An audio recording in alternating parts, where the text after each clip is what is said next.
आज हम पढ़ते हैं जीनर डायोड। जीनर डायोड एक विशिष्ट प्रकार का सिलिकॉन डायोड होता है। ये जीनर प्रतीक चिन्ह है जिसे अधिक मात्रा में अशुद्धि करके मिलाया जाता है। ये जीनर डायोड है और सिंपल डायोड को इस प्रकार दर्शाते हैं। ये सिंपल डायोड है, this is simple diode, this is Zener diode. Simple diode का उपयोग रेक्टिफिकेशन में करते हैं और जीनर डायोड का उपयोग वोल्टता नियंत्रण में किया जाता है। वोल्टेज रेगुलेशन, वोल्टता नियंत्रण।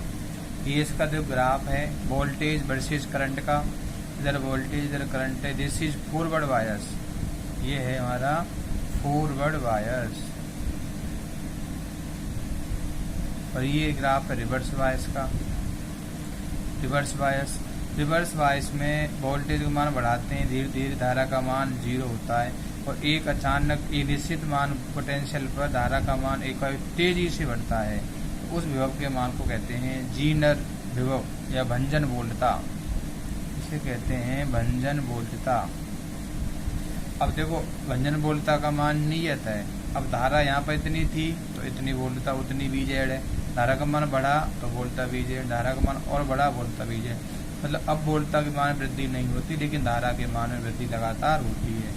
धारा के मान वृद्धि होने से वोल्टता के मान में कोई वृद्धि नहीं है, इसलिए वोल्टेज का मान सेम है, कांस्टेंट है। इसका उपयोग करते हैं वोल्टेज रेगुलेशन में, लेकिन रिवर्स बायस में काम लेते हैं। रिवर्स बायस में ऐसा ग्राफ बनता है इसका। तो रिवर्स बायस जीनर डायोड वोल्टता नियंत्रण के रूप में कार्य करता है। जो कैसे कार्य करेगा, जो हमारे रेक्टिफिकेशन है, रेक्टिफायर है और फिल्टर है, उसके बाद भी लोड पर अनियमित वोल्टता प्राप्त होती है, क्योंकि अभी भी कुछ रिपल फैक्टर का मान आता है, ऊर्ध्व गुणांक मान आता है। ऊर्ध्व गुणांक ये दर्शाता है कि हमारे लोड में DC में कितना भाग अभी AC का आ रहा है। तो वो अनियमित वोल्टता होती है लोड के सिरों पर। तो अब रेक्टिफायर और फिल्टर के बाद लगाते हैं जीनर डायोड को। इससे पहले परिपथ जो है वो रेक्टिफिकेशन हो चुका होगा, फिल्टर लग चुके होंगे। अब फिल्टर के बाद जो अनियमित वोल्टता आ रही है उसको चेंज करना है नियमित वोल्टता में। यहाँ मिलती है हमें नियमित वोल्टता, नियमित वोल्टता VZ। देखो कैसे काम करते हैं।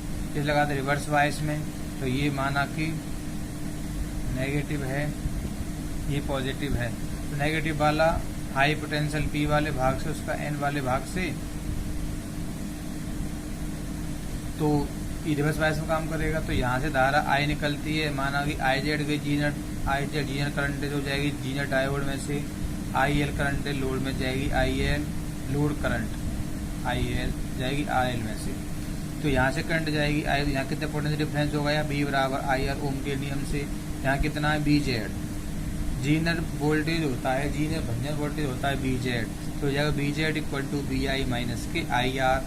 यहाँ से R का मान निकाल दो, BI माइनस के VZ अपॉन I किसके बराबर है, IL प्लस IZ। और IZ कितना होता है, IZ जो करंट है वो मैक्सिमम करंट की 20% ही होनी चाहिए। वह 20% से ज़्यादा है IZ का मान मैक्सिमम करंट का, तो जीनर डायोड वोल्टता नियंत्रित के रूप में कार्य नहीं करता है। तो जीनर करंट का मान जो मैक्सिमम करंट है, मैक्सिमम करंट की 20% ही होनी चाहिए। तो IZ का मान हो गया 0.2 I मैक्सिमम। इस IZ का मान यहाँ रख दो और ये I का मान यहाँ रख दो। ये समीकरण R का मान आसानी से ज्ञात किया जा सकता है। अब देखो लोड पर जो वोल्टता है वो किस किस से परिवर्तित होती है। एक तो होती है लोड करंट से, लोड पर जो वोल्टता है वो चेंज होती है लोड करंट से या निवेशी वोल्टता से। अब देखो यहाँ कैसे चेंज नहीं हो रही, उसके बाद समझते हैं। BI निवेशी वोल्टता है, ये चेंज हो सकती है, अनियमित है। माना कि BI परिवर्तन डेल्टा BI हुआ, सपोज कर रहे हैं हम, परिवर्तन हुआ तो इस परिवर्तन से धारा के मान परिवर्तन हो जाए, क्योंकि BI थी तब धारा थी I। अब परिवर्तन हो गया डेल्टा BI तो धारा माना चेंज हो गया डेल्टा I। अब इतना ही डेल्टा I चेंज इस IZ में अपने आप ही हो जाता है। IL के मान पर कोई प्रभाव नहीं पड़ता, क्योंकि IZ के मान में वृद्धि और कमी होने से BZ का मान नियत रहता है। क्योंकि यहाँ पर वोल्टता BZ है, क्योंकि BZ डिपेंड नहीं करती I पर। अब I पर डिपेंड नहीं करती, यहाँ BZ है तो यहाँ पर BZ होगा, क्योंकि BZ तो समांतर क्रम कॉम्बिनेशन में है। तो यहाँ पर वोल्टता BZ तो यहाँ पर BZ होगी, और BZ किसके बराबर होगी, यहाँ पर IL के बराबर होगी। इससे क्योंकि IL RL RL कांस्टेंट है और BZ कांस्टेंट, IL का मान नियत रहेगा। तो I में परिवर्तन डेल्टा I होता है, उतना ही परिवर्तन IZ में हो जाता है, जिससे कि IL का मान नियत बना रहे। अब IL का मान नियत है तो लोड पर वोल्टेज भी नियत रहेगा। मतलब वोल्टता में चेंज होने से जीनर वोल्टता का प्रभाव नहीं पड़ता। अब सपोज करें कि IL में चेंज हो रहा है, माना कि IL में चेंज हुआ डेल्टा I डैश का, इतना ही परिवर्तन और नेगेटिव परिवर्तन डेल्टा I डैश इस IZ में हो जाएगा, जिससे कि I का मान समान रहे। तो अब इसे नियत रखना है। ये नियत कब रहेगा? जब I का मान समान रहेगा।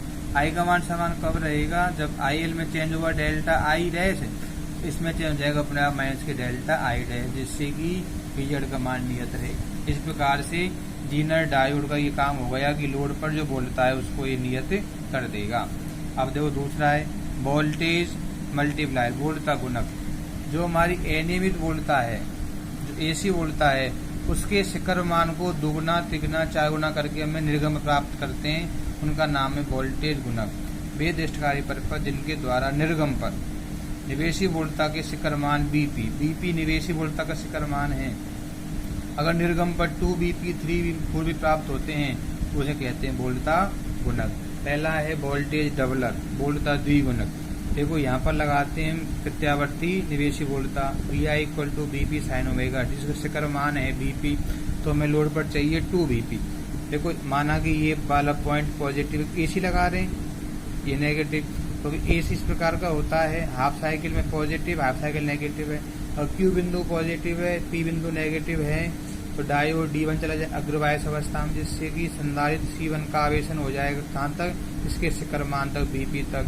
अब आवेशन इधर से हुआ है, इधर से आवेशन होता है, संधारित्र की उस तरफ प्लेट पर धनावेश आ जाता है और दूसरी पर ऋणावेश आ जाता है। इस पे आ गया धनावेश, इस पे आ गया ऋणावेश। अब जैसे नेक्स्ट हाफ साइकिल आएगा तो ये हो जाएगा पॉजिटिव, ये हो जाएगा नेगेटिव। तो पॉजिटिव BP अप्लाई हो रहा है यहाँ पर, और ये BP, ये दोनों सीरीज कॉम्बिनेशन BP और BP 2BP हो गया। तो 2BP होने से इसके P वाले सिरे बराबर हुआ लेकिन N पर, ये तो काम नहीं करेगा, ये काम अग्रवायस में, जिससे कि संधारित्र C2 का आवेशन 2BP तक हो जाएगा। और 2BP तक हो गया आवेशन, यहाँ पर समांतर क्रम में एक लोड लगा दो, जितनी वोल्टता यहाँ होगी उतनी वोल्टता यहाँ पे समांतर क्रम में, तो हमें लोड पर 2BP वोल्टता प्राप्त हो जाती है। अब है वोल्टेज ट्रिपलर, वोल्टता त्रिगुणक। देखो ये वो हमने वापस लगाया है VI = BP sin omega t। अगर ये वाला भाग पॉजिटिव है, ये नेगेटिव है, ये P है और ये Q है, ये वाला P, तो डायोड D1 अग्रवायस में गया, जिससे संधारित्र C1 का आवेशन BP तक हो जाएगा, तो यहाँ प्लस आ जाएगा या माइनस आ जाएगा। अब जैसे ये प्लस होगा नेक्स्ट हाफ साइकिल में, ये माइनस होगा नेक्स्ट हाफ साइकिल में, तो ये BP अप्लाई हो रहा है यहाँ पर शिखर मान का, और BP यहाँ पर दोनों सीरीज कॉम्बिनेशन में 2BP हो जाएगा। तो 2BP इसके हुए N सिरे पर, जो हुए रिवर्स वाइस में काम नहीं करेगा, ये हुए फॉरवर्ड वाइस में, तो ये काम करेगा। इससे संधारित्र C2 का आवेशन 2BP तक हो जाएगा, और 2BP तक हो गया तो ये पॉजिटिव वाला इस पर अप्लाई होगा डायोड D3 पर, तो ये डायोड D3 सक्रिय अवस्था में काम करे, जिससे कि संधारित्र C3 का आवेशन 2BP तक हो जाएगा। ये आवेशन 1, 2 या कई चक्रों में पूर्ण होते हैं। तो ये 2BP है और ये BP है, तो दोनों सीरीज कॉम्बिनेशन 3BP हो जाएंगे। अगर दोनों को हम इस तार को आगे बढ़ाएं, इसको आगे बढ़ाएं, यहाँ पर लोड लगा दें, लोड के सिरों पर 2BP, BP 3BP वोल्टता प्राप्त होगी। तो इस प्रकार हमें लोड पर 3BP वोल्टता प्राप्त होती है।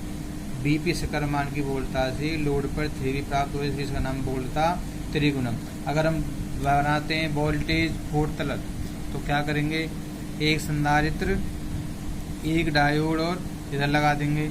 अगर यहाँ पे डायोड लगाओगे एक D4, तो इस संधारित्र यहाँ लगा दो, इसका भी आवेशन 2BP तक हो जाएगा प्लस माइनस। अब ये 2BP है, अब ये 2BP है, यहाँ एक लोड लगा देंगे RL, तो ये 2BP और 2BP यहाँ पर हमें 4BP प्राप्त हो जाएगा। इस प्रकार से हम कितने भी गुणक निवेशी संकेत के शिखर मान के निर्गम पर प्राप्त